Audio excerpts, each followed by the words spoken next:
like harvesting the best. Do you?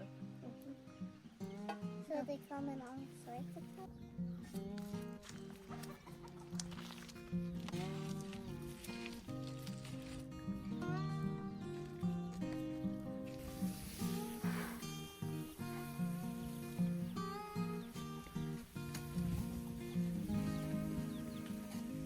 Hi guys, welcome back. Today I'm out in my garden, like always with my daughter, and we are doing some harvesting out in the garden today. We have calendula that we're harvesting, and I also have my garlic that is ready to be harvested. So I'm going to show you how I go about harvesting and storing and curing my garlic, so it can give you an idea if you are doing that. We'll also have some potatoes that we're harvesting today. And I can show you how I go about harvesting those and drying and storing those. So let's go ahead and get started.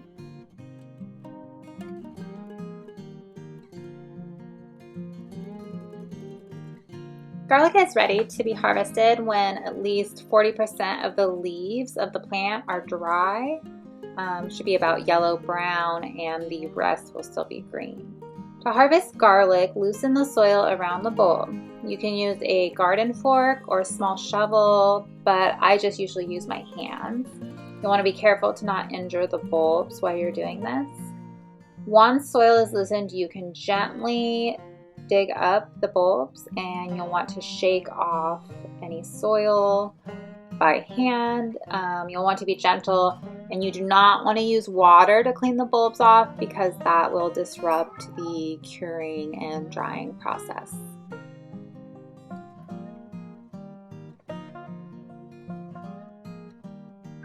All right, this is a great example of when you wait too long. So see this, it has no protective covering over it. All of them are kind of loose and really easy for moisture to get into there. So see, there's all the soil behind there. That probably won't store well. We'll see how it does curing.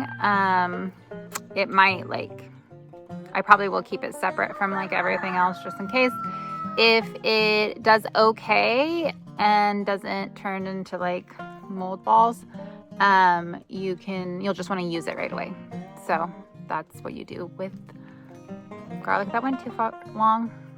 Okay, so this is an example of what you want your garlic to look at. You'll see the skin is all attached on that. That's good.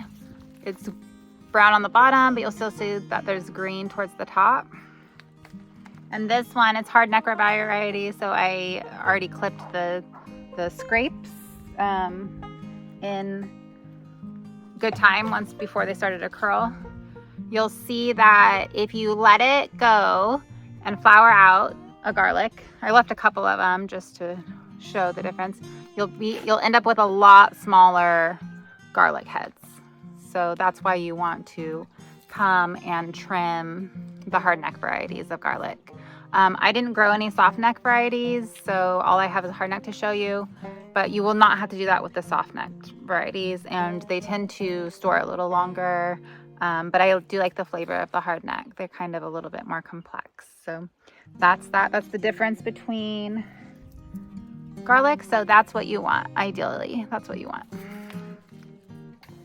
So here's my giant potato harvest. That's right, we've got two little cuties and this lumpy one. So that is a great lesson. If you think you're gonna figure out gardening and how to feed your family last minute, no, you aren't. So anyways, this isn't my main potato harvest, so it's good we're not depending on this. But I think these actually grew up from potatoes that were overwintered in the garden and they were in kind of weird places. So not where I was wanting them to be. They probably got too hot too. They cropped up kind of later, and if potatoes get over, if the soil is too hot, the potatoes will actually stunt and stop growing. So they also didn't get probably watered adequately as well. That's why these lumpy things start to happen. But that is the amazing potato harvest I got today. So I did do better on garlic, and I did do okay on, I have lots of calendula still to harvest, but I'm gonna go ahead and dry this up. I just do it in batches, otherwise I don't have enough room in my dehydrator. So I'll go ahead and we'll go inside. It's getting really hot out here, so I'm kind of done. And I will show you how I go ahead and store garlic for curing. And yeah, we'll go do that.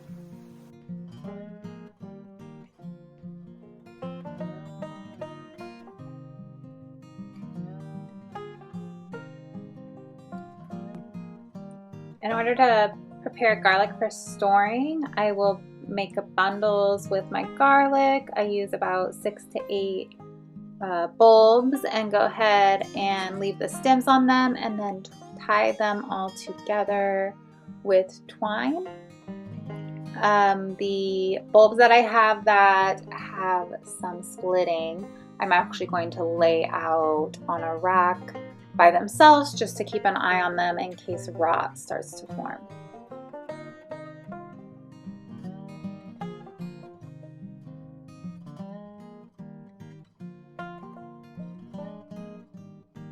All right, so I am in my food cellar right now, and it stays pretty cool in here even in the summer. Ideally, you'll want to store garlic about 35 to 40 degrees in a cool, dark place with a good amount of ventilation, so you don't want it to be super stuffy or anything. I like these like wire steel racks. They're really nice for curing both potatoes and garlic. I just hang them off of here, lay some on there, the ones that I want to keep individual. You want to go ahead and dry those out for about 3 to 4 weeks. They should be done curing after that point and will be ready to use. Then you can cut the stems, you can cut off the roots, and you'll be well on garlic. So that is what I have for you this week. I hope everyone's summer is doing well and your gardens are doing well, and I'll see you later. Bye.